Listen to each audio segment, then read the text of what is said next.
Hello interlink family members, ఈ వీడియోలో అయితే మనకి ఒక పోస్ట్ అనేది రావడం అయితే జరిగిందనమాట. NIST దానికి సంబంధించి అయితే వచ్చింది. అందుకోకుండా అనేది మనం అయితే మాట్లాడుకుందామండి. ఇది చాలామందికి తెలియకపోవచ్చు. ప్రజెంట్ ఎలా సిచ్యువేషన్ అనేది ఉందనేది మనం అయితే తెలుసుకోవాలి ఖచ్చితంగా. మనకి లిస్టింగ్ అవ్వాలంటే, త్వరగా అవ్వాలంటే కూడా ఏం చేయాలనేది కూడా చెప్తానండి. కాబట్టి అవన్నీ కూడా అందరూ కూడా సహకరిస్తేనే లిస్టింగ్ త్వరగా అవుతుంది. ఇదైతే గమనించండి. కాబట్టి ఈ 2 పాయింట్స్ గురించి కూడా ఈ వీడియోలో అయితే తెలుసుకుందాం.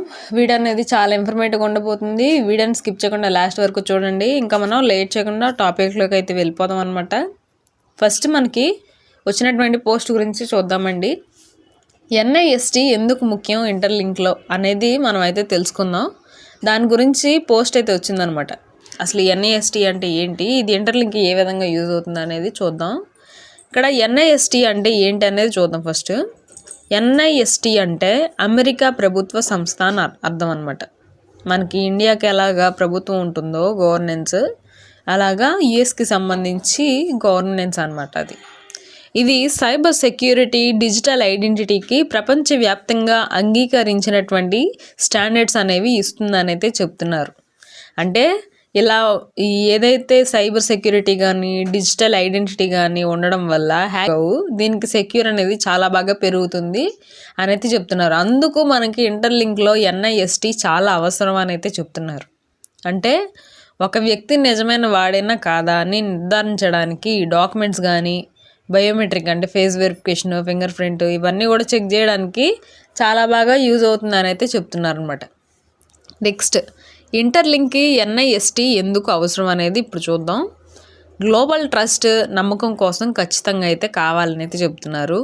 ఇక్కడ NIST ఫాలో అవుతుంటే ఇది కేవలం క్లెయిమ్ మాత్రమే కాదు, సైన్స్ స్టాండర్డ్స్ ఆధారంగా పనిచేస్తుందని అర్థం అని అయితే చెప్తున్నారు. నెక్స్ట్, యూజర్స్, కంపెనీలు, ప్రభుత్వాలు నమ్మకం పెడతాయి దీంట్లో అని అయితే చెప్తున్నారు అనమాట. ఇంకా ఫేక్ అకౌంట్స్ కానీ, బ్యాట్స్ తగ్గించడానికి కానీ ఇక్కడ మ్యాక్సిమం అవకాశం అనేది ఉండదు NIST ఉండడం వల్ల అనేది చెప్తున్నారు. ఇక్కడ NISTలో ఐడెంటిటీ వెరిఫికేషన్ అనేది లెవెల్స్ వైజ్గా ఉంటాయని అయితే చెప్తున్నారు అనమాట. దీనివల్ల లెవెల్స్ వైజ్గా ఉండటం వల్ల మనకు వచ్చేటటువంటి బెనిఫిట్స్ ఏంటనేది కూడా చెప్తున్నారు అనమాట. ఇక్కడ ఏం చెప్తున్నారంటేనండి, మనకి ఫేక్ అకౌంట్స్ అనేవి ఉండకుండా ఉంటాయి. ఎందుకంటే ఐడెంటిటీ చేస్తారు కదా, ఒక మనిషి మల్టిపుల్ అకౌంట్స్ క్రియేట్ చేసుకోవడం కుదరదు. ఇప్పుడు కావాలంటే మీరు ఒకసారి టెస్ట్ చేసి చూడండి. మీరు ఆల్రెడీ ఒక అకౌంట్ కలిగి ఉంటే మళ్ళీ మీరు ఫేస్ వెరిఫికేషన్ చేశారనుకోండి, వేరే అకౌంట్ క్రియేట్ చేసి మీకు అవ్వదు. అలాగా ఒక అకౌంట్కి ఒక వ్యక్తి మాత్రమే అని చెప్పేసి ఐడెంటిటీ కోసం ఫేక్ అకౌంట్స్ క్రియేట్ చేయకుండా ఇది చాలా బాగా యూజ్ అవుతుందని అయితే చెప్తున్నారు. ఇంకా సైబర్ అటాక్స్ తగ్గుతాయి, అంటే హ్యాకింగ్ చేయడం కూడా చాలా వరకు తగ్గుతుంది, సెక్యూరిటీ పెరుగుతుంది. కాబట్టి ఇలాగా హ్యాకింగ్స్ అనేవి చాలా వరకు తగ్గుతాయని అయితే చెప్తున్నారు. ప్రతి హ్యూమన్ నోడ్ నిజమైన మనిషి అని చెప్పేసి ప్రూవ్ చేస్తాయని అయితే చెప్తున్నారు అనమాట. కాబట్టి ఇక్కడ ఎవరైతే ఇంటర్లింక్లో ఉంటారో వాళ్ళందరూ కూడా నిజమైనటువంటి మనిషి అని చెప్పేసి ప్రూవ్ అవుతుంది దీనివల్ల. ఇంకా అంతేకాకుండా ఇంకొన్ని పాయింట్స్ అయితే చెప్తున్నారు అనమాట. మనకి ప్రపంచవ్యాప్తంగా పనిచేయడానికి, అంటే ఇక్కడ గ్లోబల్ వైడ్గా చూసుకుంటే NIST స్టాండర్డ్స్ అనేవి చాలా దేశాల్లో అంగీకరించబడ్డాయి. అంటే ఎందుకు అంగీకరించబడ్డాయి? సెక్యూరిటీకి సంబంధించి కానీ, ఐడెంటిటీ కోసం కానీ ఇవన్నిటికీ కూడా చాలా బాగా యూజ్ అవుతుందని చెప్పేసి చాలా కంపెనీస్ ఇవైతే వాళ్ళు అనుమతించారనమాట. వాళ్ళ యొక్క ఏవైతే కంపెనీస్లో పార్ట్నర్షిప్గా ఇంక్లూడ్ చేయడానికైతే వాళ్ళు కూడా అలాగే చేశారని అయితే చెప్తున్నారు.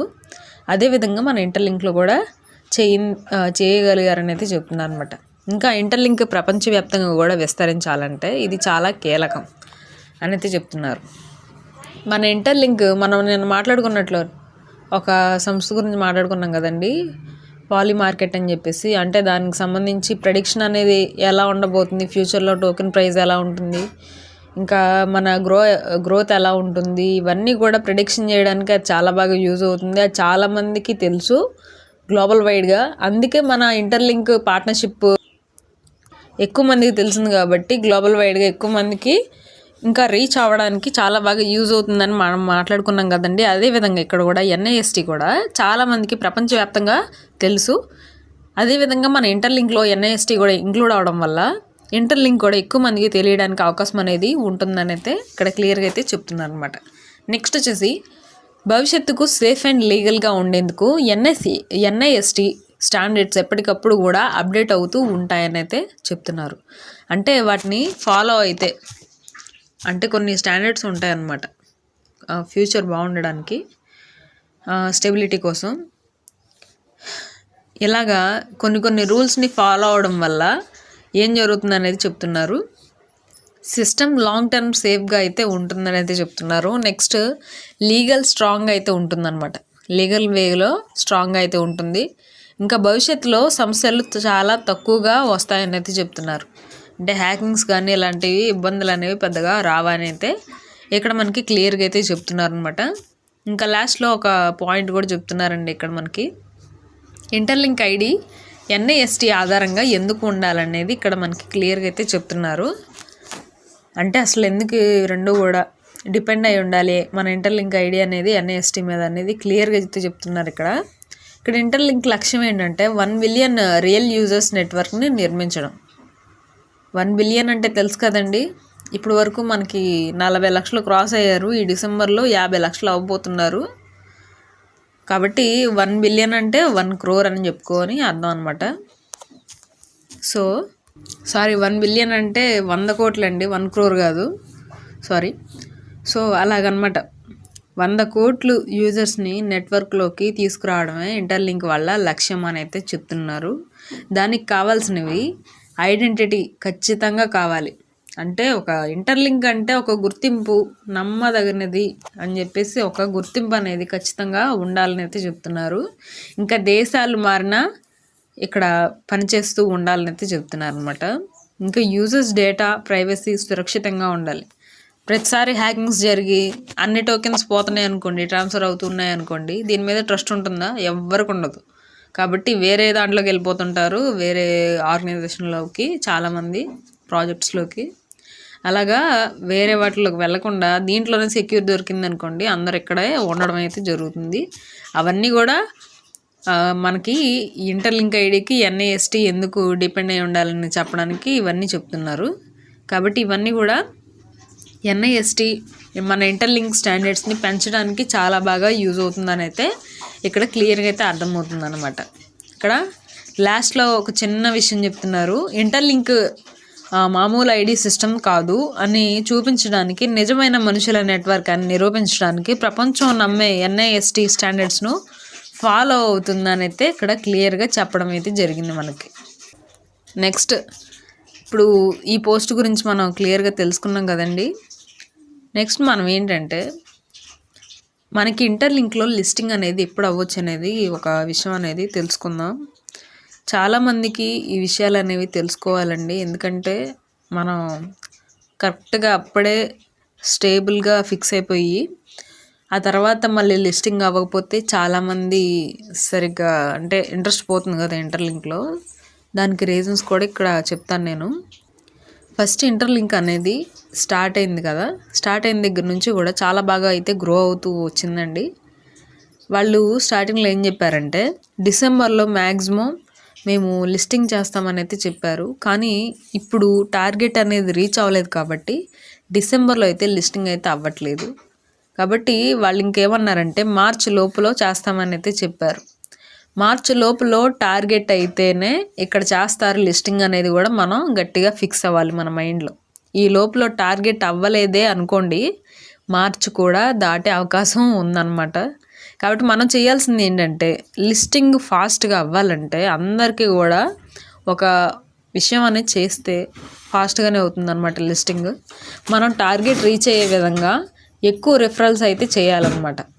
కమ్యూనిటీ బిల్డ్ అయిందనుకోండి, ఆటోమేటిక్గా వెంటనే లిస్టింగ్ అయితే అయిపోతుంది. లిస్టింగ్ మన మీద డిపెండ్ అయిందని నేనైతే ఇక్కడ చెప్తున్నాను.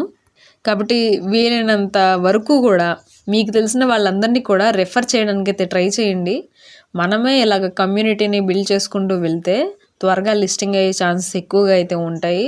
ఆల్రెడీ చాలామంది గ్లోబల్ లీడర్స్ అదే పనిలో ఉన్నారు. త్వరగా లిస్టింగ్ అవ్వాలంటే వాళ్ళకు కూడా తెలుసు. ఇలాగ కమ్యూనిటీ ఫాస్ట్గా గ్రో అయినట్లయితే లిస్టింగ్ కూడా త్వరగా అవుతుందని వాళ్ళకి తెలుసు. కాబట్టి రెగ్యులర్గా వాళ్ళు చాలామందిని జాయిన్ చేయడం అయితే జరుగుతుంది అనమాట ఇంటర్లింక్లో. అదేవిధంగా మనం కూడా ఇలాగ ఇంటర్లింక్ని ఎక్కువ మందికి ప్రమోట్ చేయడం కానీ రెఫర్స్ చేయడం కానీ ఇంకా అందుకోకుండా ఏంటంటే దీనివల్ల మనకు కూడా బెనిఫిట్ ఉందండి. మనకు కూడా డైరెక్ట్గా 500 టోకెన్స్ వస్తాయి, వాళ్ళకి 1000 టోకెన్స్ అనేవి మన వల్ల రావడం అయితే జరుగుతుంది. అటు వాళ్ళకి మనకి ఇద్దరికి కూడా ప్లస్. కాబట్టి త్వరగా లిస్టింగ్ అవ్వాలంటే ఈ ట్రిక్ని ప్రతి ఒక్కరు కూడా అప్లై చేసుకొని ముందుకు వెళ్తూ ఉండాలి. అప్పుడు మనం అనుకున్నటువంటి టార్గెట్ మార్చి లోపలనే లిస్టింగ్ అనేది అయిపోతుంది. టార్గెట్ అవ్వలేదంటే అది మన ఫాల్ట్ అని మనం గమనించాలండి. కాబట్టి మీరు వీలైనంత వరకు ఒక 5 మెంబర్స్నైనా సరే రెఫర్ చేయడానికి ట్రై చేయండి. ఒక్కొక్క 5 మెంబర్స్ని చేసినా సరే చాలా కమ్యూనిటీ అనేది ఫాస్ట్గా గ్రో అవడం అయితే జరుగుతుందన్నమాట. ఇంకా ఈ వీడియో చూస్తున్న వాళ్ళల్లో కూడా ఇంటర్లింక్లో జాయిన్ అయిన వాళ్ళు వెంటనే జాయిన్ అవ్వండి. మీరు కూడా ఎక్కువ మందిని రెఫర్ చేయడానికి అయితే ట్రై చేయండి. అట్లీస్ట్ తక్కువలో తక్కువ ఒక 5 మెంబర్స్ని డైరెక్ట్గా జాయిన్ చేయడానికి అయితే ట్రై చేయండి. వాళ్ళే ఇంకా ఎక్కువ మందిని అలాగా రెఫర్ చేసుకుంటూ వెళ్ళిపోతారు. వాళ్ళేమో అలాగా ఉండిపోరు. కాబట్టి వాళ్ళు కూడా మిగతా వాళ్ళకి చెప్పడానికి అయితే ఎక్కువ స్కోప్ అనేది ఉంటుందన్నమాట మనకి. కాబట్టి ఇదైతే గమనించండి. ఎక్కువ మందికి రెఫర్ చేయడానికి ట్రై చేయండి. అప్పుడు మనకే త్వరగా లిస్టింగ్ అనేది కంప్లీట్ అయిపోతుంది. కాబట్టి కమ్యూనిటీ గ్రో అయితే మనకి చాలా బెనిఫిట్స్ అనేవి వస్తాయి. ఒక్క లిస్టింగ్ ఒకటే కాదండి, ఇంకా చాలా బెనిఫిట్స్ అయితే ఉన్నాయి. అది ITLX వ్యాలెట్లో కావచ్చు, ఇంకా మనకి రివార్డ్స్ కూడా ఇవ్వడం అయితే జరుగుతుందన్నమాట. ఇవన్నీ కూడా అయితే మనకి జరగడం అయితే జరుగుతుంది. ఇంకా అంబాసిడర్ ప్రోగ్రామ్కి సంబంధించి కూడా మనకు ఒక అప్డేట్ అనేది వచ్చిందనమాట. దానికి డైరెక్ట్గా 5 మెంబర్స్, ఇండైరెక్ట్గా 5 మెంబర్స్ రెఫర్ అయ్యి ఉండాలన్నమాట. మీరు రెఫర్ చేసి ఉండాలి. కాబట్టి టార్గెట్ మీకు గుర్తుంది కదండి అంబాసిడర్కి సంబంధించి. దానికి సంబంధించి నెక్స్ట్ వీడియోలో నేను అప్డేట్ అయితే చెప్తాను. ఎంతమందికి ఇంట్రెస్ట్ ఉందా అనేది కామెంట్స్లో అయితే తెలియజేయండి. ఈ వీడియోని అయితే మీ ఫ్రెండ్స్కి షేర్ చేసి వాళ్ళు కూడా జాయిన్ అవ్వని వాళ్ళైతే ఒకవేళ జాయిన్ చేయండి. దానివల్ల మీకు బెనిఫిట్, వాళ్ళకి బెనిఫిట్. త్వరగా లిస్టింగ్ అవ్వాలంటే అందరం చేయాల్సింది ఇదే అనమాట. కాబట్టి వీడియో ఇన్ఫర్మేటివ్ కనిపిస్తే వీడియోకి లైక్ చేసి మన ఛానల్ని సబ్స్క్రైబ్ చేసుకొని సపోర్ట్ చేయండి. Thank you very much.